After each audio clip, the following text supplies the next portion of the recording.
Haula wala quwwata illa billahil aliyyil azim. Kita sambung muka surat berapa? 17.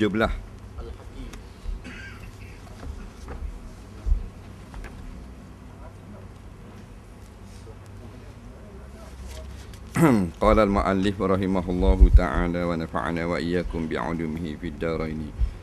Amin ya rabbal alamin. Kata pengarang rahimahullahu ta'ala, nama Allah Subhanahu wa taala yang seterusnya Al-Hakim.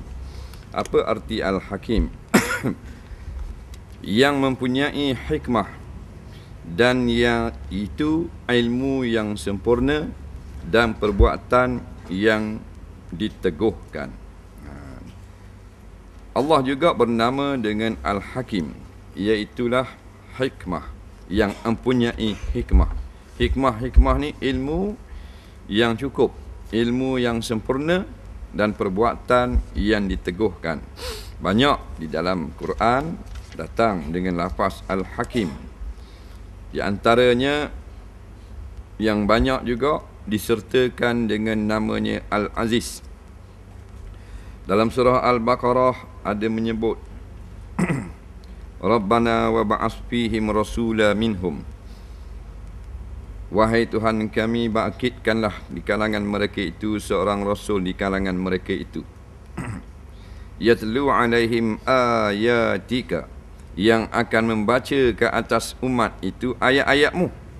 Wa yu'allimuhumul kitaba wal hikmah, yang akan mengajar akan mereka itu akan kitab dan hikmah. Wa yuzakkihim innaka antal azizul hakim, sesungguhnya engkau Al-Azizul Hakim, Tuhan yang amat gagah lagi pula Hakim. Jadi Hakim, engkau lah Tuhan yang mempunyai ilmu yang sangat sempurna. Jadi orang yang ada ilmu yang sangat sempurna dikatakan bijak sana. Lepas tu setengah-setengah kitab lama dia kata Al-Hakim yang bijak sana. Nak jadi bijak sana ni, dia kena ada ilmu yang banyak dan sempurna. Kalau yang ada ilmu saja dia panggil yang bijak. Kalau bijak sana bahasa lama ni, mana sesangat-sangat bijak. Kita sini ya bijak. Lepas tu balik tak ingat dah. Sini. Allah Ta'ala sempurna. Maka tak ada lagi ilmu yang sesempurna ilmu Allah Ta'ala. Maka sebab tu dia dapat nama Al-Hakim. Dah boleh tak dikatakan orang manusia bijak sana? Boleh. Cuma wajib kita intikad bijaksananya manusia tidak sama dengan bijaksananya Allah. Sebab itulah sekarang setengah daripada nama muafakat dengan nama yang kita ada. Seperti kita yang kuat, Allah pun yang kuat kak. Sebab apa dia kata orang ni yang kuat? Oh, dia boleh akak kepala lari. Jembeng gitu buat naik atas flat. Umpama kuat sungguh, tapi takkan sama dengan hakikat kuatnya Allah Subhanahu wa taala. Banyaklah dalam Quran disertakan dengan Al-Aziz. Datang dengan lafaz makrifah. Innaka antal azizul hakim, sesungguhnya engkau wahai Allah Al-Aziz yang sangat gagah, Al-Hakim lagi yang sangat sempurna ilmunya. Dalam surah Al-Baqarah juga ayat 209, firman Allah Subhanahu wa taala, fa in zalaltum min ba'di ma ja'atkumul bayyinat, jikalau kamu sesak lagi setelah datang kepada kamu segala keterangan yang terang yang nyata, fa'lamu annallaha azizun hakim. Mu nak sesak-sesaklah, tapi ingat sekalian kamu, sesungguhnya Allah azizun sangat gagah, hakimun sempurna ilmunya. Dan kadang-kadang dalam Quran disertakan lafaz Al-Hakim ni dengan Al-Alim. Contohnya yang kita selalu sebut, qalu subhanaka la ilma lana illa ma 'allamtana. Katanya malaikat, subhanaka, maha suci engkau, la ilma lana, tiada ilmu bagi kami, illa ma 'allamtana, melainkan apa yang kamu ajar kepada kami. Innaka antal alimul hakim, sesungguhnya engkau Tuhan yang alim, yang sangat tahu, Al-Hakim, yang sempurna tahumu. Ni malaikat kata ni. Malaikat akui Allah bernama dengan Al-Hakim. Ceritanya Allah Subhanahu wa taala apabila malaikat merasa ragu dengan keadaan adakah boleh Adam iaitu manusia menjadi khalifah Allah di muka bumi. Nah, iaitu setelah Allah buat tu Adam, tok nyang kita. Selesai cipta tu Adam, Tuhan buat hidup. Bila hidup, Allah kata ni akan jadi khalifah, pengganti jin di bumi. Jin habis tepoh dah, mereka. Manusia pula. Maka tanya malaikat, ataj'alu fiha man yufsidu fiha wa yasfiku dima. Hei Allah, adakah kau akan menjadikan satu lagi jenis makhluk yang akan melakukan kerosakan di muka bumi dan menumpah darah? Inilah kuari daripada malaikat. Komen lah. Bukan komen Allah, komen manusia. Pasal ada orang dia ngajar salah. Dia kata malaikat pertikaikan akan Allah. Jauh. Ayat ni malaikat pertikai manusia. Dia tak pertikai Allah Ta'ala. Nah, maknanya boleh jadi tak ni. Kalau gini keadaan makhluk ni buat ngeseluk liat ni. Nah, buat ngapi dah bodoh rapok di dunia. Nah, pasal sebelum daripada ni turunnya Adam ke bumi, iaitulah jin. Nah, jin hebat lagi pasal buat pada api. Nah, dalam hadis menyebut khuliqatil jan min nar, dijadikan puak-puak jin daripada api. Api mulia daripada tanah ni. Hebat dia. Nah, tanah duk dia, tak kat cetong.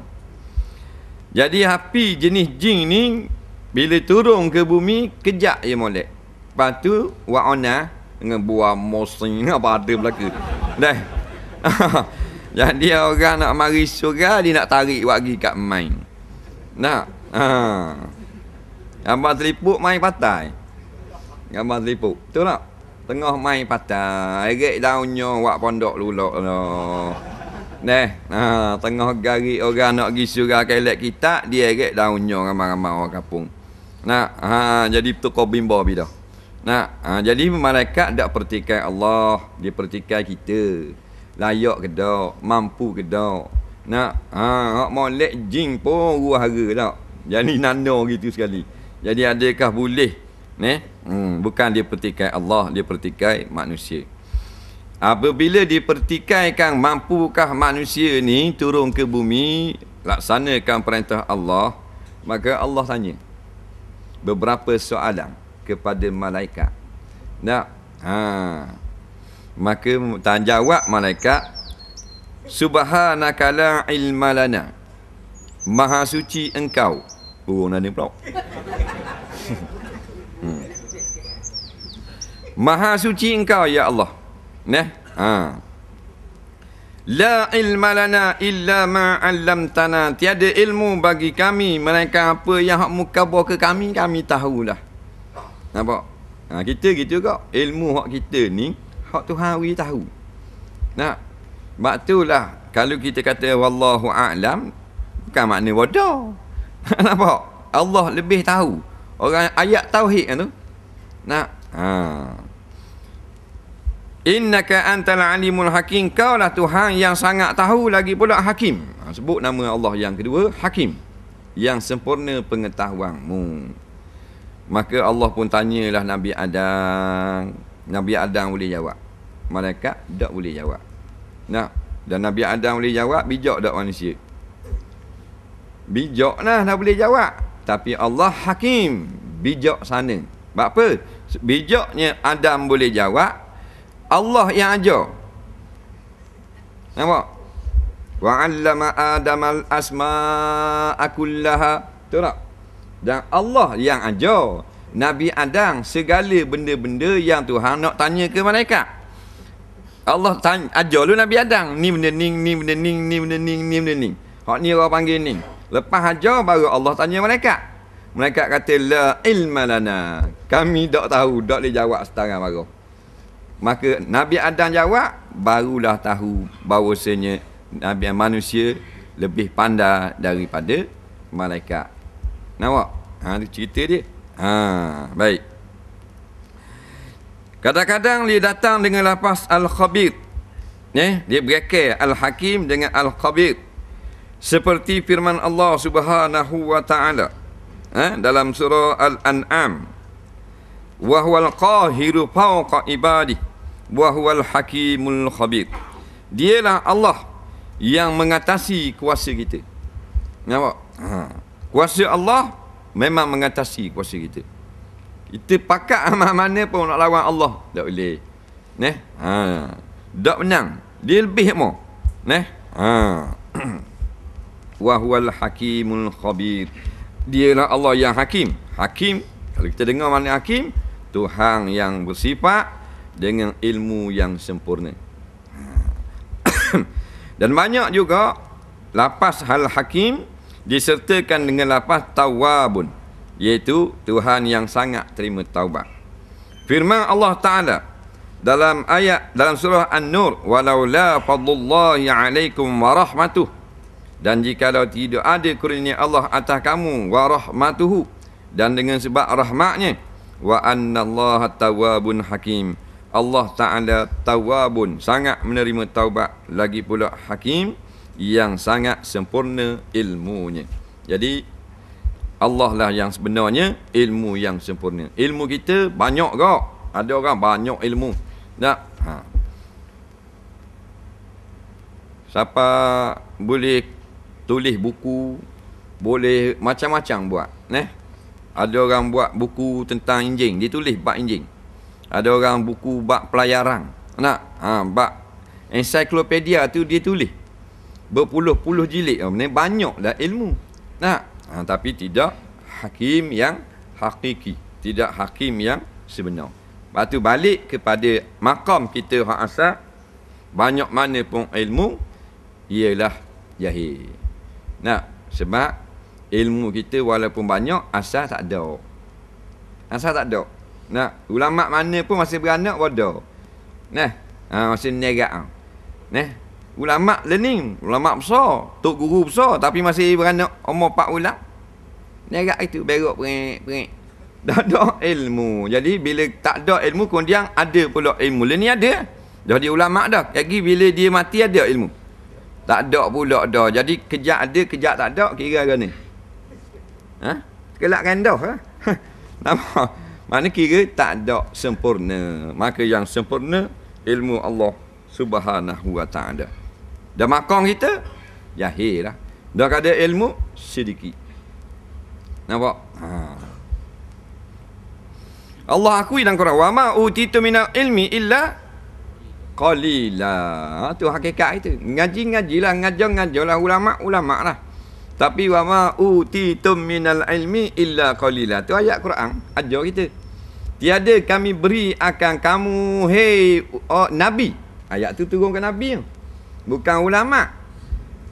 Ulama banyak ilmu, tapi Nabi lebih banyak daripada ulama. Sebab tu Nabi orang tak panggil ulama.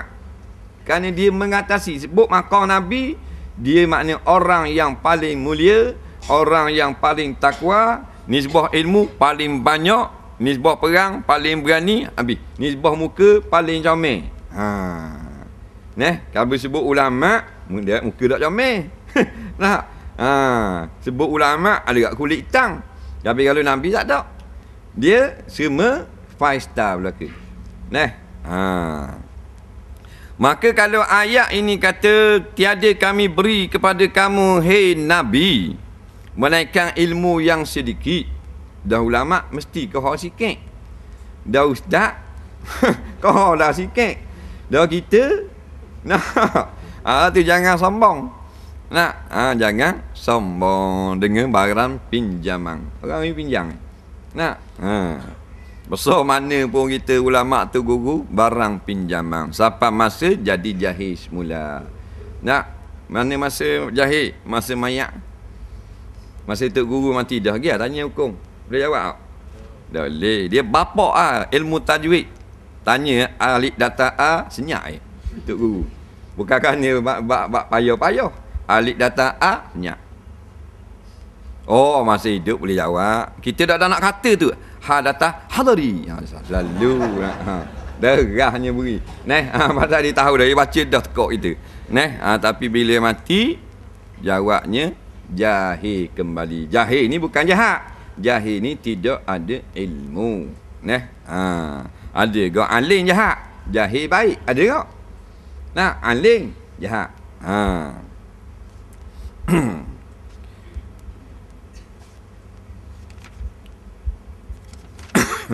Kemudian nama yang seterusnya Al-Wadud, yang sangat kasih ia akan segala hambanya yang soleh, lagi yang redha ia daripada mereka itu. Al-Wadud, ya Wadud, wahai Tuhan yang sangat kasih sayang. Firman Allah dalam Quran tentang menyebut lafaz Al-Wadud 2 kali dalam Quran. 2 kali saja. Yang pertama dalam surah Hud. Wastaghfiru rabbakum summa tubu ilaih. Hendaklah kamu semua memohon ampun kepada Tuhan kamu dan kamu bertaubat kepadanya. Inna rabbi rahimun wadud. Sesungguhnya Tuhan aku yang sangat kasih sayang. Wadud. Lagi pula yang sangat banyak rahmatnya. Lagi pula wadud, yang kasih sayang kepada segala hamba-Nya yang soleh. Sebab tu setengah ulama tafsir dia terjemah lafaz bismillahirrahmanirrahim. Dia kata ar-rahman fid dunya war-rahim fil akhirah. Rahman maknanya Tuhan yang bersifat dengan kasihan juga. Tapi Rahman kasihan dengan mawak, maknanya pemurah. Maka Tuhan murah di dalam dunia, kasih sayang dalam akhirat. Murah dalam dunia ni segala makhluk dia diberi belaka. Hak lawan Islam lewi gak rezeki. Hak buat supah plesu, hak supah Quran terbalik, macam-macam peseng dia ni. Ini macam-macam peseng tu.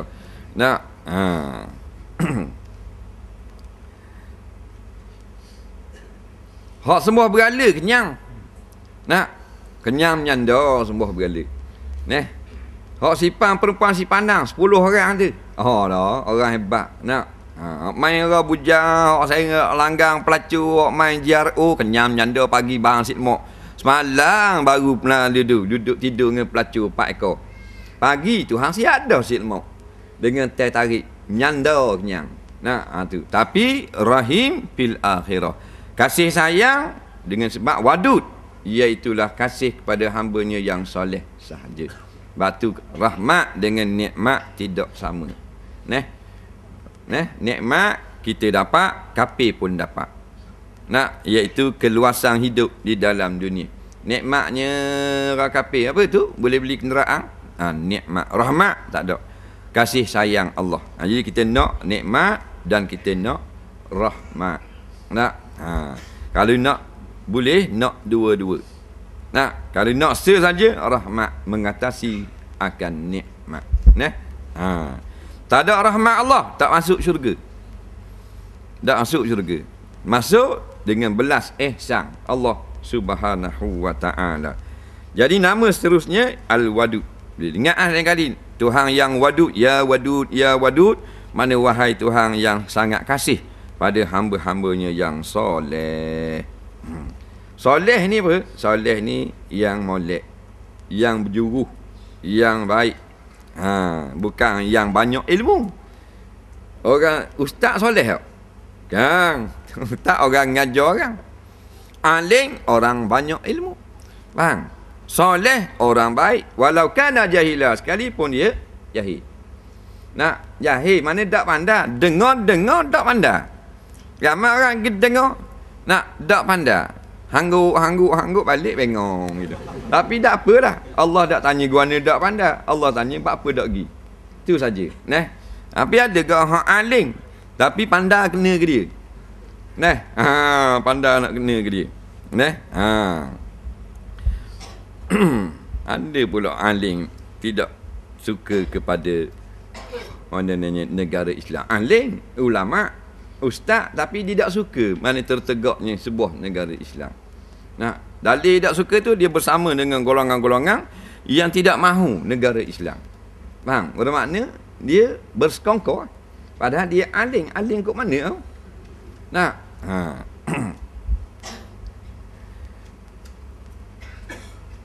Jadi kalau kita alim, ingatlah. Bila alim, Allah akan tanya balik. Neh, mu menyampai dak ilmu mu. Sebab mu alim kan? Mu ada ilmu, mu siapa dak? Siapa dak? Siapa dua jenis. Siapa mu tu betul tak? Pasal al-alim nampak? Jenis dua alim ni kisman, ada dua jenis. Nampak? Dunia wal akhirah. Dunia, alim dunia, alim akhirat. Alim dunia, alim sungguh. Kita tambung-tambung. Nampak? Tapi nak jaga kehidupan dia. Dia tak berani nak menyatakan kebenaran. Kalau hak orang awam berani. Kalau hak pemerintah tak berani selalu. Lepas tu sebut dalam satu hadis, iza ra'aita alima, bila kau melihat seorang tok guru. Nampak? Yukhalitu sultana mukhalitatan kasiratan fa'lam annahu lisun atau kama qala. Dia ini bersekongkol dengan pemerintah. Nampak?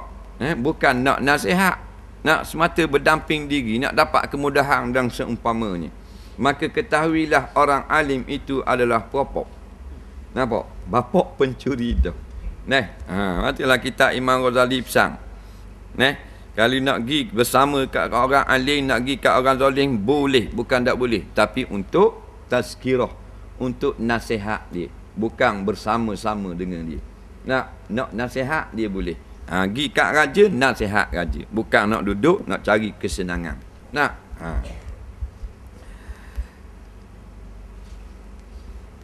Dalam surah Al-Baqarah, firman Allah Subhanahu wa ta'ala, dalam surah Al-Buruj, wa huwal ghafurul wadud, dialah Tuhan yang ghafur, yang sangat mengampun, lagi pula yang sangat kasih sayang.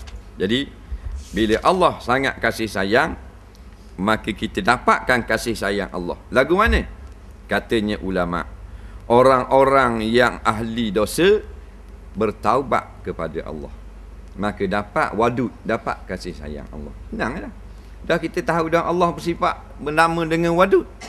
Dan orang-orang yang maknanya tidak melakukan dosa, kekalkan di atas takwa. Itu saja. Kita ni dua jenis. Takwa tak takwa. Dia sini golongan muttaqin. Dia bangun. Malu nak bangun. Golongan takwa kepada Allah. Kita sendiri pun tahu. Tak banyak salah lah senang. Banyak salah. Dah takwa tu tak usah kata ke kita labu ke orang lain. Nak ke ada sini orang ahli takwa. Ada?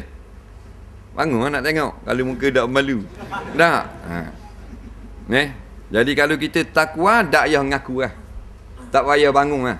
Faham? Allah catik dah daripada golongan orang takwa. Cuma tak payah khabar ke orang lah. Nak? Dah kalau kita mayang tahajud, duk diam dah.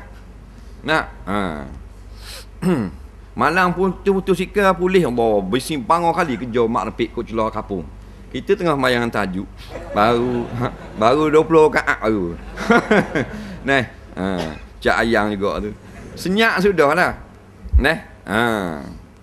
Senyap sudah. Maka kalau kita orang berkedak takwa, maknanya orang yang buat dosa, dan kita tahu Tuhan ni wadu, taubat. At-taibu anizambi habibullah sallallahu. Tu. Cara kita nak beramal dengan sifat wadu. Dan awak kau ni sifat wadu sebut saja gitu, wadu itu. Tu boleh pahala juga. Cara kita nak amalkan dan beradab, bila Allah itu wadud kasih sayang pada hamba-Nya yang saleh, maka aku ni banyak dosa. Astaghfirullah, aku taubat kepadamu. Nampak? Untuk dapatkan kasih sayang Allah. Dan kalau kita ahli takwa dah, maintain atas takwa. Maka bertambah lagi dapat kasih sayang Allah. Itu cara kita nak beramal. Nama Allah yang seterusnya Al-Majid. Al-Majid, benda nama. Benda makna dia. Yang elok segala perbuatannya, yang banyak limpah kurnianya. Al-Majid. Kadang-kadang kita dengar dulu nama Quran Majid. Quran yang molek. Tapi kalau Allah disebut dengan lapah nama Majid, mana Allah yang elok sangat perbuatannya, yang banyak sangat limpah kurnianya. Dalam surah Qaf, wal Quranil Majid. Nampak? Demi Quran yang bersifat dengan sangat elok. Bal huwa Qur'anum majid fi lauhim mahfuz. Nah, bahkan ia Quran yang majid, benda majid yang sangat elok. Maka kalau Allah nama dengan majid, maka Allah yang sangat elok perbuatannya. Molek sungguh. Tengok bunga ha. Ini bunga dia buat macam bunga betul. Pergi kedai bunga. Nak, kat raya ni tak apa laku. Kat raya ke kedai bunga tengok penuh parking ha. Nak. Laki tunggu luar dalam kereta, cengak geberuk dalam kereta. Nah, datang malam nak pilih bunga, tak apalah mainan orang puang. Nak. Dia tak boleh canggah hak tu mainan dia. Neh, canggah jadi pola cabah lalu muka dia. Nah, orang puang ni dia memang berahi bunga. Ada segi spesies berahi bunga. Neh. Tambur kata dia marah. Nampak? Tapi dia berahi bunga. Dah salah, tak salah. Allah buat bunga kan? Supaya kita nikmati, kita rasakan keindahannya. Nampak? Balik kepada Allah Subhanahu Wa Taala. Dah. Bunga ni bunga plastik. Kalau bunga hidup mahal. Nak cakap 3 hari layu. Beli pula hak lain. Bunga plastik. Tahan 8 tahun. Nah, kembang semua dak kecup. Nah, tapi sama tak dengan bunga hidup? Tak sama. Cetium. Nampak? Tak bau benda. Nah, tak bau benda. Kerah ketum-ketum. Palsu saja. Nah, boleh buat rupa tapi zat tak sama. Tidak ada bau, wangi tak ada. Nah, maka begitulah. Allah Taala dia bersifat dengan majid, perbuatan dia sangat molek. Nah. Lah ni banyak plastik lah hiasan. Buah pun plastik, buah. Kalau dulu-dulu orang bubur dekat meja makan tu atau dekat sofa tu orang buah betul. 2-3 hari orang tukar sekali buah. Dia beli pisang, dia beli anggur dah. Walimah dia pun bubuh dalam bekas. Tak? Senang bila orang mari jamuh tu sambil minum kopi. Nak, lain ni jamuh boleh sakit. Nak, plastik. Budak-budak kat gigit juga nenyuk wahanggo. Nah, rupanya plastik tuan rumah kedekut. Jadi tahan lama. Kok molek lagi daripada batu. Ni batu je pak nak. Mahal tu, stopok tu dengan manggis dengan apa tu 5-60. Kok tu tahan lama lagi. Mana nak wi hak hidup hak betul tak wi lah. Pakai tengok saja sudah budak-budak. Waktu kurang pahala kita lah ni. Banyak plastik. Banyak hak lebong. Maka elok tak elok, tengok sendirilah. Allah beri butir mata. Molek sungguhlah. Apa yang Allah buat, dia ada hak tiruan. Motosikal boleh berjalan situ sini, tapi tak boleh lawan dengan orang kau. Pasal apa? Kita berjalan semua. Mana lagi overhaul begitu tak ada. Mati baru tak boleh jalan. Molek kita daripada motosikal. Kasut kita beli mahal.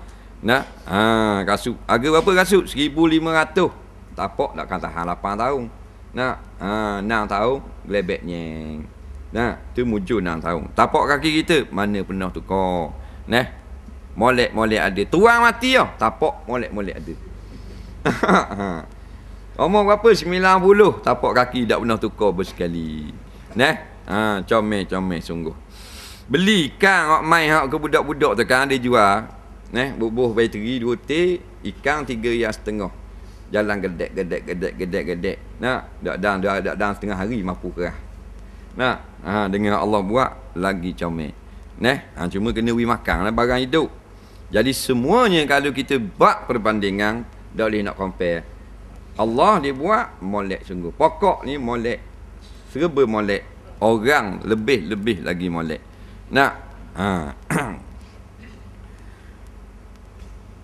Nama yang seterusnya Al-Ba'is, yang membangkitkan dan menghidupkan sekalian mereka yang di dalam kubur, kerana menghisap mereka itu pada hari kiamat.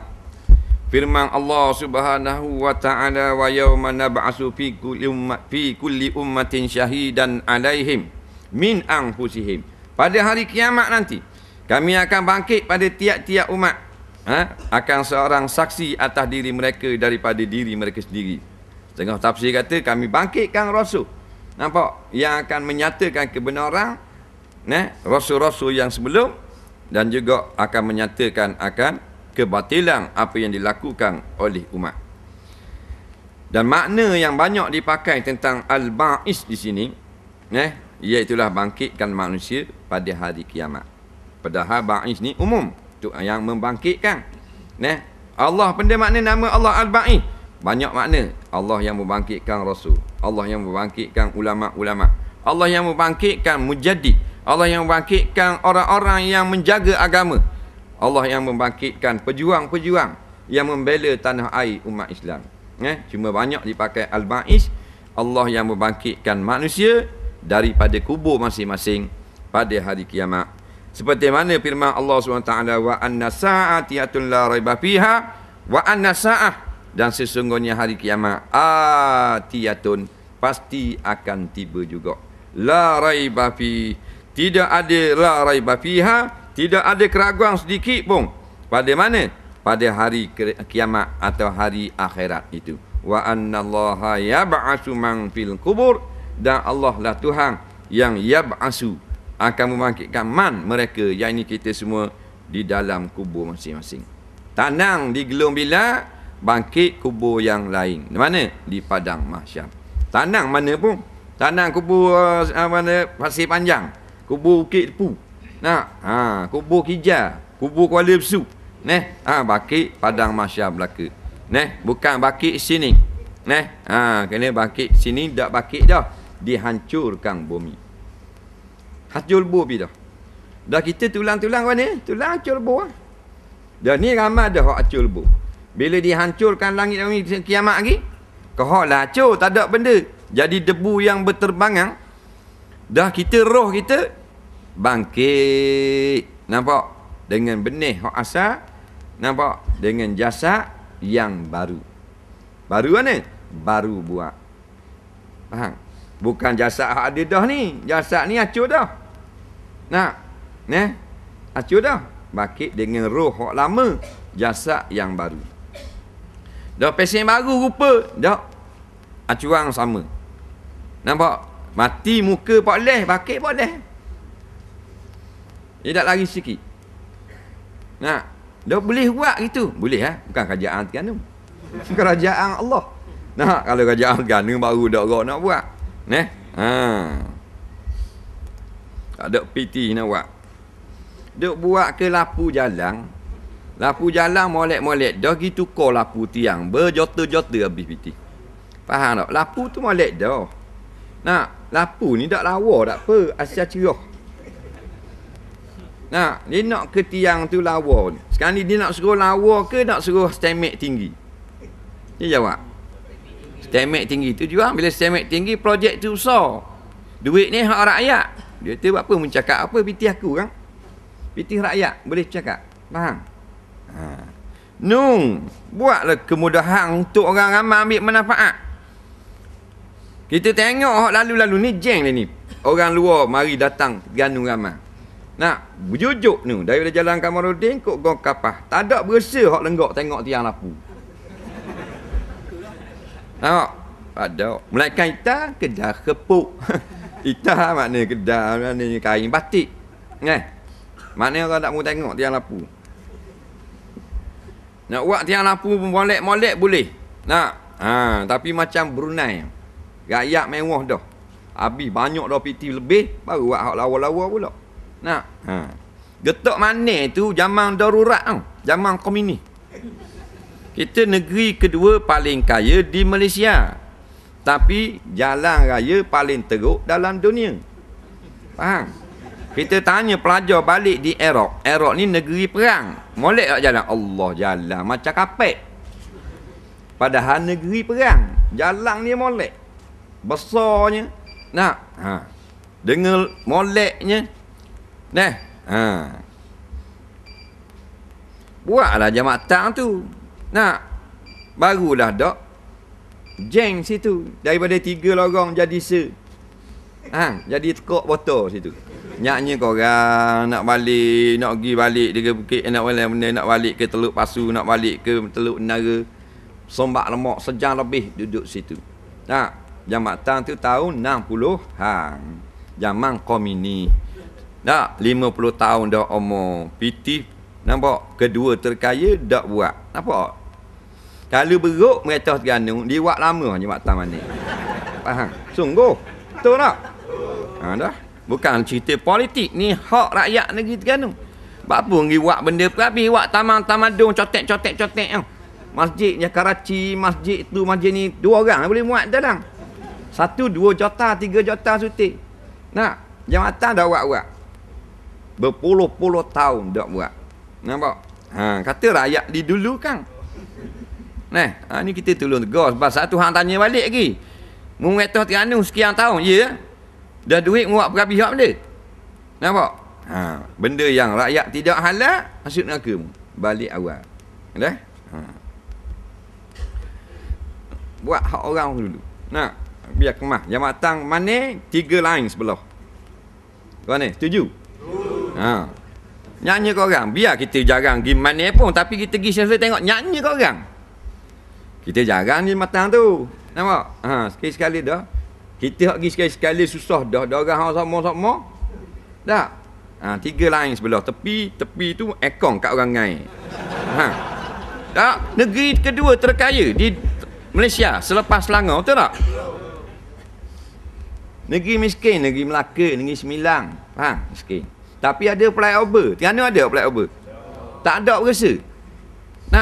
Batu molek, we ke monkey.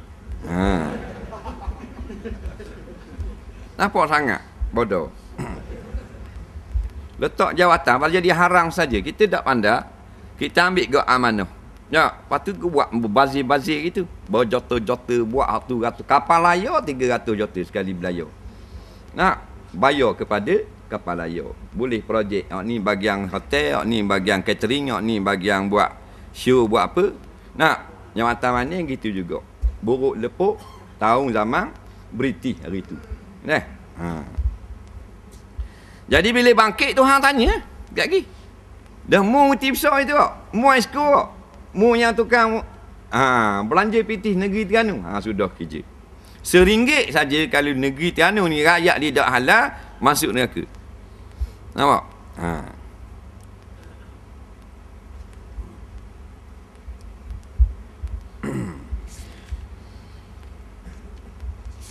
Maka yakinlah kita apabila Allah bernama dengan Ba'is, maka tak dapat tidak kita cari bekas sekarang juga. Bekas dunia ada dah. Dalil tengok sekarang kita senang lenang. Tak senang hamba tak kita kerja office boss sekolah je. Senanglah tu. Faham? Hak tak senang, tak boleh nak bangun, tak boleh nak kecing, tak boleh nak berak. Tu baru tak senang. Kita orang senang. Tak? Ni musim dah buah ni. Nampak yang buah musim. Ada kat orang pertikai dia kata apa haram buah musim? Tak haram. Itu mainan budak-budak. Ni jatan tina berkapa naik. Hak tua naik. Dengan girlfriend, dengan boyfriend naik. Dah budak-budak bila boleh naik? Basikal ni kereta hak belanggar-belanggar tu kang tu main budak-budak. Tua bulu naik. Faham dah molek? Tak? Kakak tapai kalau berang turun habis budak-budak puang bergalak. Petang tengok motosikal bergandong pukul 5 dah kata daripada ni. Tunggu di belah-belah ni. Dia yang guling tak percaya tunggu. Nampak mu awak seekor aku bawa 2 ekor nak turun tengok buang musim.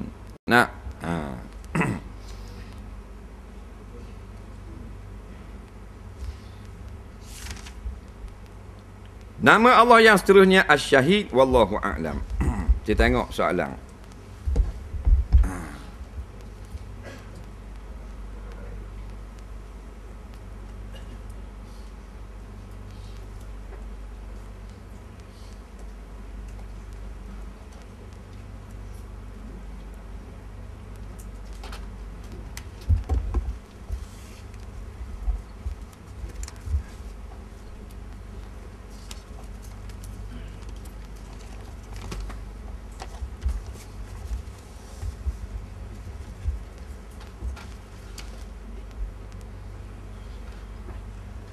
Soalan yang pertama. Seorang penjual air selalu ambil barang di kedai saya tapi tak bayar. Hutang dia sekarang sudah sampai RM40. Saya nak minta balik tak sedap sebab dia orang tempatan. Saya bukan orang sini. Adakah orang yang beli air itu dikira minum air yang haram? Nak buat macam mana nak suruh dia berubah? Jadi dia ni ambil barang kedai orang, hutang tapi tak bayar. Jadi pandai ambil, tak pandai bayar. Jawabnya, orang jenis pandai berhutang tapi tak pandai nak bayar ni, mereka telah melakukan satu dosa. Dalam Islam telah melakukan satu jinayah. Dia boleh dihukum penjara. Orang yang tak bayar hutang, tidak ada sebab yang munasabah pada syarak. Ramai je ni. Ambil barang, bayarnya tidak. Jadi, buat makan minum, hukumnya haram. Darah daging, api neraka selalu. Jangan buat main-main benda-benda lagu ni. Banyak ini. Aku nak pakai piti untuk tolong aku sekali. 20,000 je. Aku kepit ni. Dia orang kawan tak. Kita pun pisah gak cari 20,000 piti sendiri ada 16. Tupang pinjam piti saing 4,000. Nak tolong saing W20 senyap. Setahun tak nampak muka. Nampak jumpa. Minta maaf dak tolong dak boleh nak jawab, dak boleh nak bayar lagi. Dia takkan kita nak minta kau. Pas hari lama ni. Kak 10 tahun dah ni. Malah minta dah. Suka dia. Lepas dah. Nak 20,000. Dengan orang lain pula 7,000. Duk main gitu. Maka tubuh dia tu layaknya api neraka dah. Kullul lahmin nabata min haram fannaru aulabi. Tiap daging yang membesar dengan makanan yang haram. Termasuk makanan haram yang kita kata sengaja berhutang dan sengaja tak bayar. Yang tak haram ni dia berhutang kerana keperluan, sampai masa nak bayar tertimpa malapetaka. Faham? Tu diberi tangguh, lekat dalam zimmah, tak wajib bayar lagi. Bila ada kesenangan wajib bayar. Hak ni sengeleng tak bayar. Pulah kau ni lepas hak orang 5,000. Dengan orang tu ada 7,000, dengan orang ni ada 3,000, hak tu 25,000. Hidupnya gitu saja. Ingat, semayang Tuhan tak terima, haji jadi haji Marlboro, akhirat lagi duduk dalam api neraka. Soalan seterusnya. Pakaian yang telah suci dibasuh kemudian direndang dengan pewangi, pakaian soflang, lalu terus dijemur tanpa dibilah. Soalan saya, adakah pakaian ini bersih untuk solat atau ia wajib dibilas sekali lagi? Dengar molek. Pakaian yang kita kena bilas ialah pakaian yang kena najis. Pakaian yang tak kena najis, tak basuh pun boleh buat semayang, basuh pun boleh buat semayang, basuh tak bilas pun boleh buat semayang, dengan soplang-soplang kat takbir pun sah juga. Faham? Jadi masalahnya pakaian yang kena najis, situ masalah. Faham? Hukum wanita memakai sarung kaki tapi warnanya hampir sama dengan warna kulit. Jawabnya dimaaf pada syarak. Dia kata haram, dia pakai satu suit pakaian seluruh tubuh ketat dengan warna kulit. Padahal tu tengok aurat dah, tak boleh. Kerana orang ingat dia telanjang. Faham? Ada pun bawah pada kain dia sarung kaki, tidak salah pada sisi syarak. Soalan seterusnya. Betul ke mati sebab kemalangan jalan raya ketika tidur, bencana alam dikategorikan syahid? Mufti Selangor kata syahid. Jawabnya disebut dalam hadis orang yang mati lemah, mati kemalangan ni mati sakit lah, mati azab. Acur lebur kereta, berlanggar dengan lori minyak. Pecah perut, pecah otak. Mati ditimpa bangunan, batu tanah runtuh. Kepik di batu. Ni mati syahid. Bukan mati syahid dunia, tapi syahid akhirat. Maksudnya dia ada pahala tentang matinya itu. Orang lain matinya biasanya mati tikar, mati atas beg, dia mati pelik, mati lemah, dah boleh nak nyawa, azab duduk dalam air, maka ada 10 pahala. Contohnya dalam buku catatan amalan, dia akan tengok pahala tu di akhirat nanti. Soalan seterusnya. Bini payah dengar kata, nak nasihat guana kau. Dulu masa belum nikah, dengar molek kata kita, lening jadi kerah kepala. Jawabnya dak binimu seorang. Nampak? Kata-kata gitu belaka. Benda opang ni dia kerah kepala. Dia nampak je lembek, yang sebenarnya kerah. Kita nampak kerah, yang sebenarnya lembek. Itu sajalah cerita dia. Tak usah kata bini awak seorang. Bini tu imam pula. Dia dalam lembut tu dia kerah. Nak repuan. Sebab itulah dia repuan tak boleh duduk seorang. Bila dia muda, dia kena duduk bawah ibu bapa. Bila dah terlalu dewasa, dia kena duduk bawah suami. Pasal dia jenis dia lewat kira cara. Kena ada semua orang jaga dia. Faham tak? Tu syariat dia. Masa dia muda, duduk bawah jagaan ibu bapa dia. Tidak boleh lepas dia dewasa, dia duduk seorang. Ini punah dia. Dia kena ada orang jaga dia. Nampak? Iaitu suami. Jadi kalau kerah kepala, tak boleh melainkan dengan cara kita berlembut dengan dia. Dia lembut dengan nasihat. Kadang-kadang baca Quran, baca hadis, dia jadi lembut. Kadang-kadang tak. Tapi ada dia kalah orang puan. Nampak? Kalau nasihat sangat tak jadi apa. Lawan juga. Wak balik borang poligami. Wak lolok je. Ubuh atas meja. Wak lolok gunting gambar 3-4 keping. Nampak? Menangis selok dapur. Dia alah kat waktu. Tak boleh dia kalau waktu. Rata-rata tak boleh. Dia mati dah dia bangun mula marah. Ramai puan. Jadi pandai-pandailah bini kita. Jangan kita kerah sangat. Jangan lock belaka. Lawang attack, turuk attack. Kerana dia tulang yang bengkok.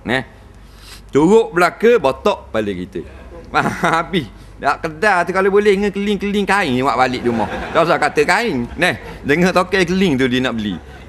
Tu orang puang dia macam budak-budak. Budak-budak kan? Gitu lah. Ibrahim main.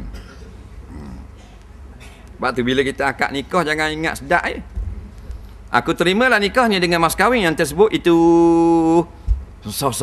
Dia kekek. Ada. Dah lagi. Ada mari. Tak teringat dah tak dia tadi. Allahu Rabbi. Biarlah. Dia penyeri majlis. Orang Kuala Lumpur nak tengok sangat. Jadi nak ajak pergi kuliah Kuala Lumpur sekali. Jadi kita akan kutip derma nak bagi yang taja hotel dia. Boleh? Boleh tak? Siap seorang boleh dah tidur hotel. 2 malam orang Kuala Lumpur nak tengok, nak dengar live dia kata. Nak pasal suara dia tu ngosek kata. Kita tak teringat dah tadi. Kita tanya awak belakang nak suruh kata sah ke tak? Jadi bila kata sah kita pun seronok tak? Seronok malam ni mungkin malang je. Nampak? Ingat bila kita kata sah tu makna sekarang ini kita akan jadi susah. Bukan sah tu makna benda. Sah tu syok pun dari susah lama, susah. Mana tak Imam? Susah. Bagai. Susah ke mana?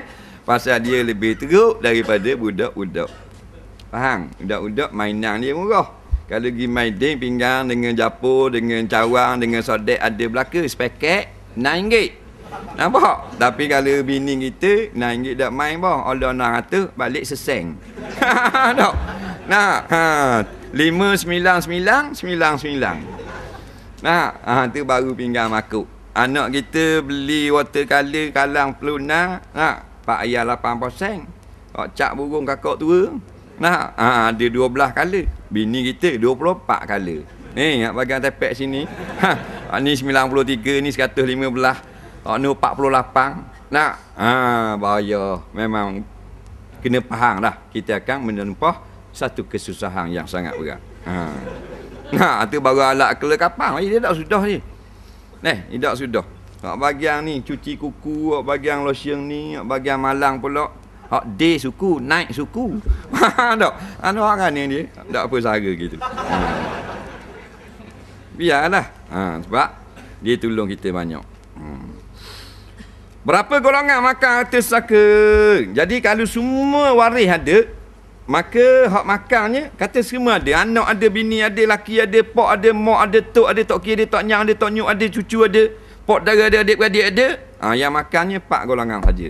Mak dengan ayah si mati, suami kepada isteri si mati atau isteri kepada si mati, lepas tu anak laki-laki dan anak perempuan. Orang lain tak ada. Faham? Soalan seterusnya. Saya ngaku buat maksiat tapi tak buat pun. Saja gurau dengan kawan-kawan. Dosa ke tak? Adakah dosa saya seperti saya buat maksiat tu? Jawabnya dosa, tapi tak dosa maksiat tu. Ya, umpamanya dia tak berzina, dia cerita saja dia berzina tak mau dulu. Jadi jawabnya dia berdosa kerana mengaku buat dosa, padahal tak buat dosa. Nah, dosa dia sama tak dengan berzina? Tak sama. Dosa kecil dia dapat. Faham? Kalau berzina sungguh dosa besar. Nak tanya pasal air tapir, boleh tak minum? Sebab ikut kajian sains dan kandungan itu ada alkohol. Adakah haram kalau diminum dan makan tapai? Tolong perjelaskan sikit. Jawabnya tidak haram jika tapai itu tidak memabukkan. Adanya alkohol itu bukanlah kerana niat nak melakukan, nak buat arak, tapi hanya tindak balas kimia. Kajiannya ada berlaku tindak balas kimia yang dalam saintifiknya terkategori dalam keluarga alkohol juga. Jadi kita makan tak mabuk, dia hanya mani. Tapi kalau tapir itu kita buat sampai rang, sampai lama, sampai 2 minggu, sampai buih tapir, makan 2 kelosong, nampak nak balik makan pelang, tang ke cenering, waktu tak boleh. Waktu baru alkohol yang haram. Soalan seterusnya. Apakah makan minum secara berdiri? Jawabnya, pada kebanyakan makanan makruh. Makan sambil berdiri. Cuma setengah-setengah ulama kata benda yang kecil tak makruh makan belah diri. Kacang suti bola mulut, belah cacang, tak apa. Dah makruh makan nasi belah cacang. Faham? Makan roti, makan kayu khamak. Minum belah diri. Dah haram tak? Makruh bukan haram lah. Ma yusabu tarikuhu wala yu'aqabu fa'iluhu. Makruh ni siapa buat tak kena azab, cuma kalau tak buat boleh pahala. Bagaimana cara bersalam mengikut sunnah Nabi SAW? Sekarang ramai yang salam tak tentang mata. Adakah sekadar cukup hulur tangan tanpa genggam tangan orang yang salam dengan kita? Dia nak tanya mana cara yang betul cara bersalam. Jawabnya, dalam bab bersalam tidak ada sebarang hadis pun yang menyatakan kena tetang mata ke tidak. Lepas tu tangan ni kena pegang lagu mana? Lepas tu dia balik pada uruf. Tafsirnya balik pada uruh. Uruhnya kalau tempat kita salang gini, ginilah. Kalau orang putih dia kocok, kocok lah. Pasal dia orang putih dia kocok belaka. Dia balik kepada uruh. Orang putih Islam kan, dia salang dia kocok kau. Shake hand. Faham? Yang Nabi kata, nampak, siapa yang berjabat salang, 2 orang Islam, maka Allah ampun keduanya sebelum berpisah. Faham? Waktu saja. Tak ada dalam hadis kata kena kocok atau tak boleh kocok. Kena sebelah tangan atau 12 tangan. Nak kena kepik kuat atau kepik slow. Lepas tu mata nak tengok dua mana, semua tak ada khabar. Bila gitu balik pada uruh. Uruh ni kalau kita salang orang, mata malah tengok orang, tak molek tak? Maka tak molek lah kalau salang mata tak tengok ke orang. Tengoklah ke orang, jadi molek benda tu. Nak kata wajib, tak ada dalil kata wajib tengok mata. Tapi uruhnya kalau kita jumpa dengan orang, mata bertentang mata. Nampak? Jadi buatlah yang terbaik, iaitu tengok. Melainkan hak tukang salang seorang, hak tukang nak salang 400 orang. Tak ada nak tengok mata ya. Dah hak ni holo. Tak. Jadi kalau seorang-seorang itu sebaik-baiknya tengok mata. Tapi tak boleh nak kata kalau tak tengok mata jadi haram. Cuma adab yang baik. Itu juga pecek. Setiap hari pecek kuat sangat. Itu bukan hadis Nabi. Ini pandangan ulama. Bila kita genggam gitu, ada rasa persaudaraan kita, erat sesama kita. Jadi kalau longgar, takut jadi longgar persahabatan. Nampak? Ambil sempena kuat sikit. Tapi setengah tu kuat sangat. Sampai ada kuat sangatnya pecek.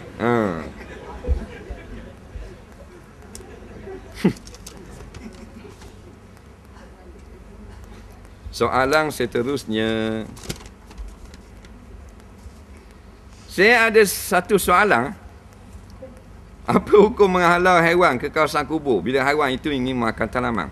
Kampung saya ada berapa orang yang berdeki antara satu sama lain. Lepas tu nak tutup jalan utama laluan orang ramai. Jalan tersebut depan rumah dia. Apakah hukum? Sedangkan dia orang itu lalu ikut tanah orang lain juga. Apa pendapat? Apakah hukum buka takungan air najis di atas jalan supaya orang pergi ke surau kena air najis itu? Binatang peliharaan buang najis depan rumah jiran. Tapi tuan binatang tiap-tiap hari dengar orang belajar. Boleh tak kita katak binatang itu? Apa hukum tuan binatang itu? Baik. Kubur ni, Ada rupuk, kita pun lepas lembu. Makan rupuk. Baik, jawabnya ada tempat yang harus. Mana harus? Kalau tak lalu kau atas kubur orang.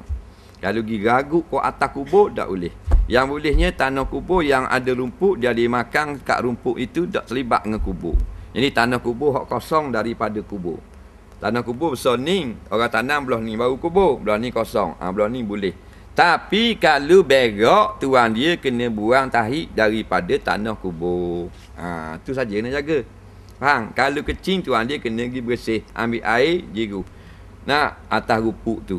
Biar air masuk dalam tanah. Apa? Kaki orang lalu kena tahi lembu ataupun air kecing lembu kena di kain orang nak pergi ziarah kubur. Dah wasinya payah kalau gitu payah tak usah lepas dalam tanah kubur. Tu tanah wakaf. Ni berak molek-molek ada atas batu nesam, tambung tahi lembu. Faham tak? Kawan tu mari ziarah malam. Bila nak balik tiang batu nesam, beruah muka.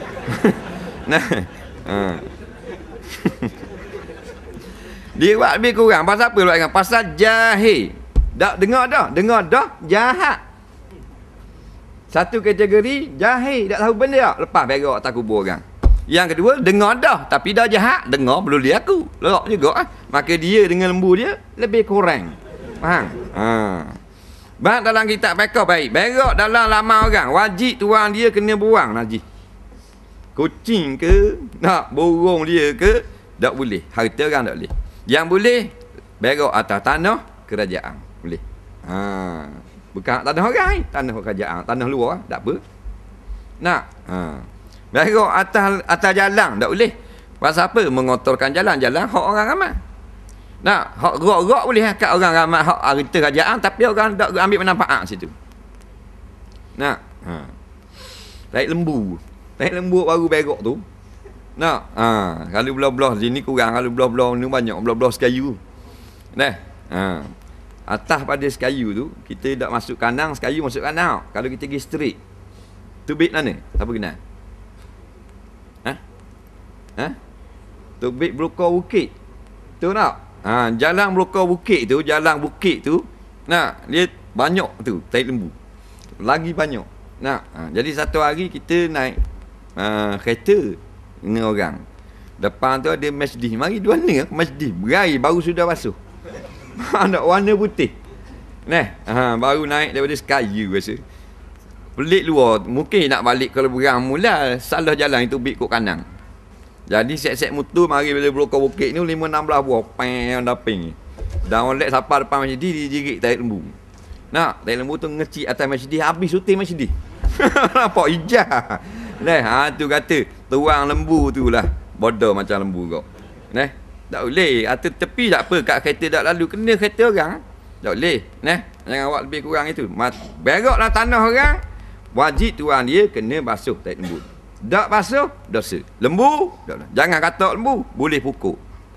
Pukul mana? Pukul cedera sampai berdarah tak boleh. Lepas cuka Belanda tak boleh. Pukul yang dia rasa sakit dan dia pun lari. Boleh. Kena bubur lah kandang. Kalau nak bela lembu tak bubur kandang dia tak apa. Igak tuang dia bola kandang.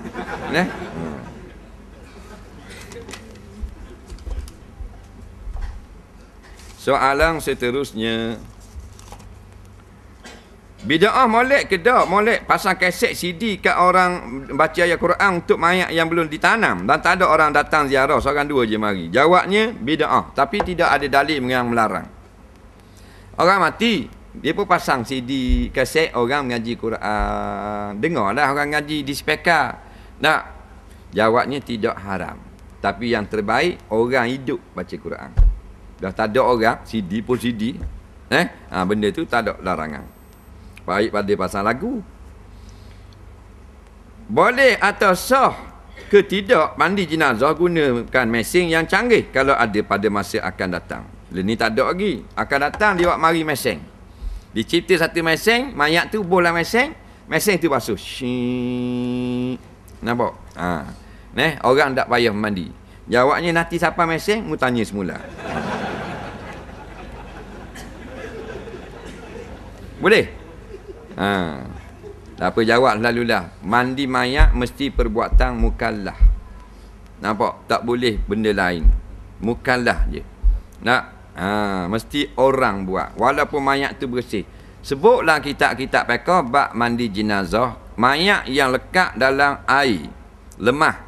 Nak contohnya, terjunlah air terjun, lekat kepala celah batu, 3 hari baru jumpa, licin maya mayat. Bersih tak? Bersih lah air terjun. Tapi kena mandi tak? Kena.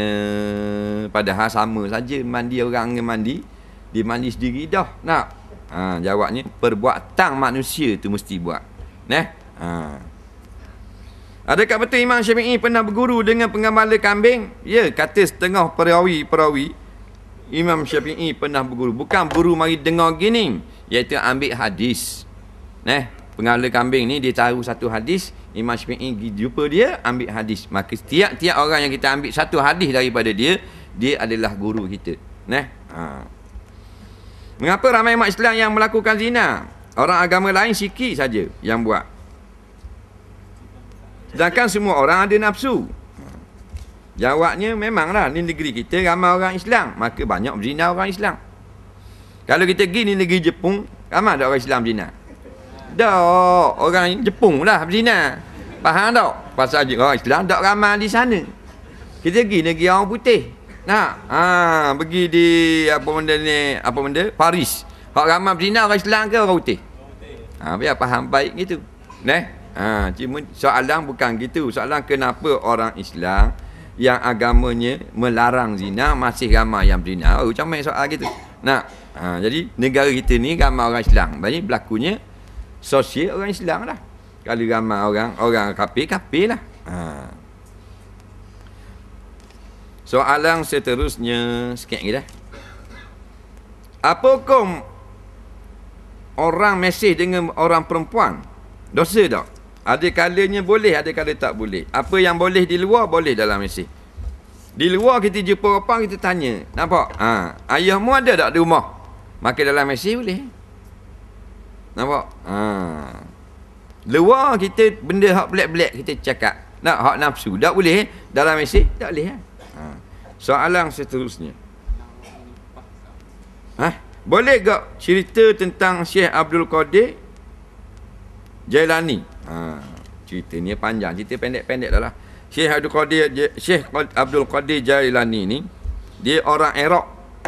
Dia lahir pada abad ke-5 Hijrah. Abad ke-5 tak?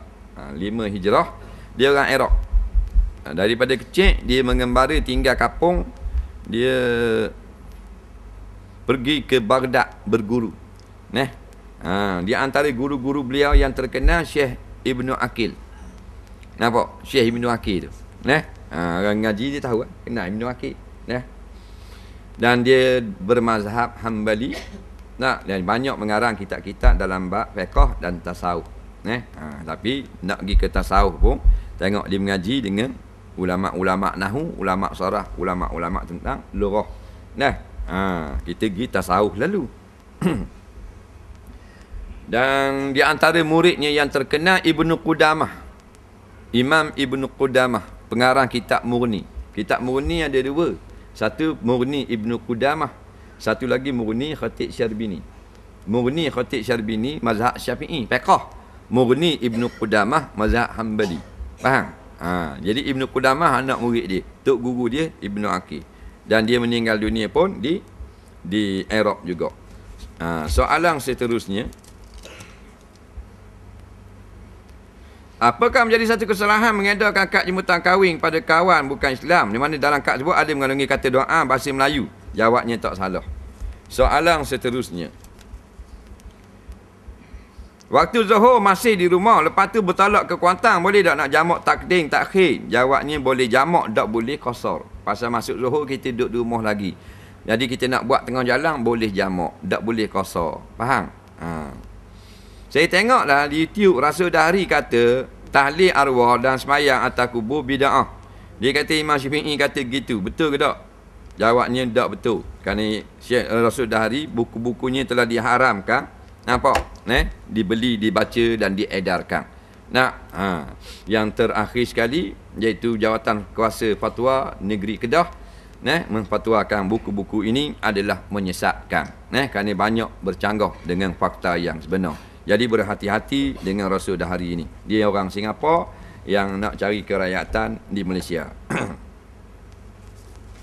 Soalan seterusnya, ada pula haram belaka. Nak mayang atas kubur haram kok. Padahal Nabi semayang atas kubur. Betul ke takdir yang telah ditetapkan untuk kita boleh berubah dengan doa? Ya, boleh. Sebab tu setengah daripadanya yang mengubah takdir adalah doa. Dah ubah gua ni, Allah yang ubah. Faham? Dan yang kata segala qada dan qadar berimang ni, maknanya segala tetap belaka dah. Tetap belaka dah. Sama ada hak pula berubah atau yang akan diubah, hak tu hak tetap belaka. Dah kita nak panjang lebar lagi, tak usah lah. Qada dan qadar kan. Nak serah pada Allah Ta'ala, berimang sudah. Kita dah nak pergi ngakal kita. Gua ni Tuhan tetap dah, dak beranjak dah, lepas tu boleh berubah pula. Sebab tu dipanggil qada dan qadar. Allah Ta'ala ni dia hakim, tak ni baru ngaji, meliputi dan sempurna ilmunya. Kita tahu gitu sudah. Faham? Tidak akan diazab dia akan nanti orang yang tak dapat capai hakikat qada dan qadar. Dia tak faham sebenarnya bab takdir, tak apa. Faham gini sudah, Allah telah tetapkan, dan bila Allah nak ubah, kok pandai dia. Sebab tu dia khabar, nak berdoa lah.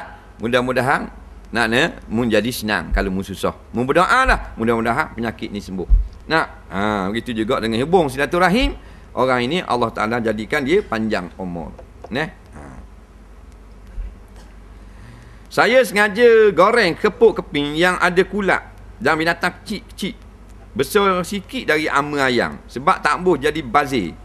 Dari segi hukum boleh makan tak kepuk itu? Boleh makan, sebab benda tu halus. Yang tak bolehnya mengkutip suku benda tu. Kutip suku, kepuk suku, waktu suku sepiring goreng makan, tak boleh. Sama macam ulat dalam jambu air. Jambu air dia ada ulat alu-alu. Jadi payah kita nak buang, makan dengan jambu-jambu, kita tak pakai kata maaf pada syarak. Tapi ulat tu kita kutip suku, boleh sekilo goreng, haram. Tak boleh. Soalan seterusnya, saya nak tanya sikit. Dalam Islam mengatakan anjing dan babi binatang yang haram bagi Islam kan? Tapi setahu saya dalam Quran hanya menyebut tentang babi je. Anjing tak ada pula dalam Quran. Jadi bolehkah bagi dalil dan hujah untuk menyatakan bahawa anjing itu adalah binatang juga yang diharamkan juga oleh Islam? Jawabnya disebut di dalam hadis-hadis anjing ini haram makan. Nampak? Dari mana dalil? Dalil mencari dalam kitab Al-Hawil Kabir, juzuk yang pertama. Depan sekali. Kitab ni ada 18 kulit, lebar gitu. Juzuk pertama depan. Dah tolong khabar. Dah mu nak cari dalil, mu cari diri ya dalil. Nampak? Sebab jenis nak cari dalil gini, mu nak mengaji benda gini. Kalau nak mengaji betul mu tak pandang, ngaji hak fardu ain. Kalau khabar haram anjing ni tak usah cakap banyak Faham? Jadi kalau jenis nak ngaji dalil boleh. Ngaji nahu dulu, ngaji balar dulu, kita pakat waktu bit kitab ngaji dalil pula. Tak? Sebut di dalam kitab, innallaha iza harrama syai'a innallaha iza harrama syai'a harrama samana. Allah Ta'ala ni bila dia mengharamkan suatu, harganya pun haram juga. Buka dalam kitab Said Sabit, Fiqh Sunnah. Kitab Fiqh Sunnah. Anjing ini harganya haram, melainkan anjing yang buat manfaat. Anjing berburu, anjing jaga kebun baru boleh buat jual beli, kerana dia binatang yang haram. Faham?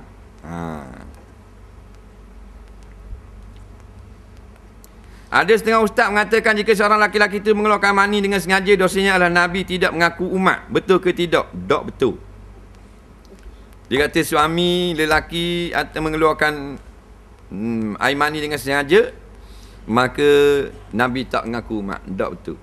Yang betulnya dalam hadis ni iaitulah onani. Faham? Onani ni tak ada bini mengeluarkan mani untuk berseronok-seronok. Hak ni kena laknat. Faham? Anda pun kalau jawapan soalannya umum, laki-laki yang sengaja keluarkan mani kena laknat. Tak, habis orang kena laknat. Ada bini kena laknat belaka. Jadi jimak isteri dia keluar mani tak? Dah sengaja tak? Ke tak sengaja jimak? Dia nak lagi dapur, rebah atas bini jimak. Ada gitu? Sengaja tak jimak? Tu sengaja keluar mani. Sengaja tak? Dengan usaha tak? Bukan hak tu. Hak seorang tak ada bini. Faham? Barulah kena laknat. Nampak? Buka dalam kitab Al-Kabair Imam Zahabi rahimahullah riwayat hadis, la'anallahu man nakaha bi yadi atau kama qala, Allah melaknat mereka yang menikah dengan tangannya sendiri. Maksudnya dia orang bujang. Faham? Ada juga yang cakap Nabi tak ngaku mat seorang jika orang itu main kereta. Betul tak? Ni baru tak ada hadis, ni tak betul. Boleh tak tidak jika duit hantaran perkahwinan menggunakan wang dinar, bukan wang Malaysia? Tolong jelaskan. Jawabnya, tidak ada seorang ulama yang mewajibkan hantaran mesti dengan wang. Ingat baik, hantaran-hantaran ni Allah wajibkan ke atas suami bayar pada perempuan. Dia bukan duit, dia harta yang boleh diambil manfaat. Sama ada duit, atau air sebotol, atau cawang sebutir dengan piring, atau sudu sesek, atau selipas pasang. Semua tu harta belaka. Faham? Ataupun sokok ataupun maknanya sepaket, maknanya kapas korek telinga, semua tu beri manfaat. Nak? Maka tu harta.